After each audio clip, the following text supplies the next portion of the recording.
যেহেতু বলাই হয়েছে যে মধ্যমপন্থী দল হবে, না ডানে না বামে, তো মধ্যমপন্থী দল হিসেবে আশাই রাখা যায় যে ম্যাস পিপল, বাংলাদেশের অধিকাংশ জনগণের যে চাহিদাগুলো, সেই চাহিদাগুলোর উপর ভিত্তি করে এই দলটা নতুন তৈরি হবে এবং তার কার্যক্রমগুলো সেভাবেই পরিচালিত হবে বলে আশা করতেছি। প্রথম যে রাজনৈতিক দলের কথা আমরা বলছি, তাদেরও একটা সৃষ্টিলগ্ন ছিল, তাদেরও একসময় শুরু হয়েছে, আজকেও তেমনিভাবে আরেকটা দলে শুরু হচ্ছে। এই নতুন দলটি একসময় গিয়ে পুরাতন হবে। তখন আজকে যদি আমরা পুরাতন দলের ভার বেশি মনে করে থাকি, তাহলে এই নতুন দলে যখন পুরাতন হবে তাদের ভারও বেশি হবে। তবে আশার আলো দেখায় এটাই যে ছাত্রদের দ্বারা যদি একটা দল তৈরি হয়, তাহলে বুঝতে হবে যে যে মা যে বাবা এতদিন পর্যন্ত একটি রাজনৈতিক মতবাদ নিজের ধারণ করে আসছেন, দেশকে সুন্দর পথে নেওয়ার জন্য একটি দিশা খুঁজতেছিলেন, আজকে তার ছেলে তার মেয়ে কিন্তু রাজনৈতিক দলের মধ্যে অংশগ্রহণ করবে এবং তারাই কিন্তু দলটা তৈরি করবে। বিগত সময়ে আমরা নানান ধরনের রাজনৈতিক দলকে দেখেছি আমাদের দেশ পরিচালনার ক্ষেত্রে, এবং আমরা একটা স্বৈরাচার দেখেছি খুব রিসেন্ট সময়, প্রায় 16 বছর ধরে। সেই সময় আমরা বিভিন্ন রাজনৈতিক দলের যেসব ফ্লগুলো ছিল, আমরা চাচ্ছি সেই জিনিসগুলো রিকভার করার জন্য।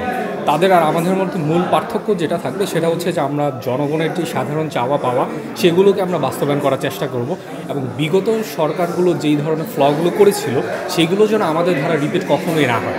দ্বিতীয়ত সেটা হচ্ছে যে তরুণরা, আমরা জানি অফকোর্স ক্রিয়েটিভিটি নিয়ে থাকে এবং আমাদের মাধ্যমে বিভিন্ন জিনিস ডিসকভার হয়।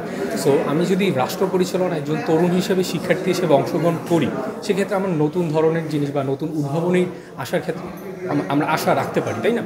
যেটা হচ্ছে মুরব্বী যারা, তারা হয়তো বা খুব পুরাতন সময় থেকে করছে, তাদের তুলনায় আমাদের ক্রিয়েটিভিটি একটু বেশি। সেক্ষেত্রে তরুণদের কাছে সাধারণ জনগণের প্রত্যাশাও একটু বেশি। বিগত জুলাই আগস্ট মাসের যে গণ অভ্যুত্থান, সেই গণ অভ্যুত্থানের ফলে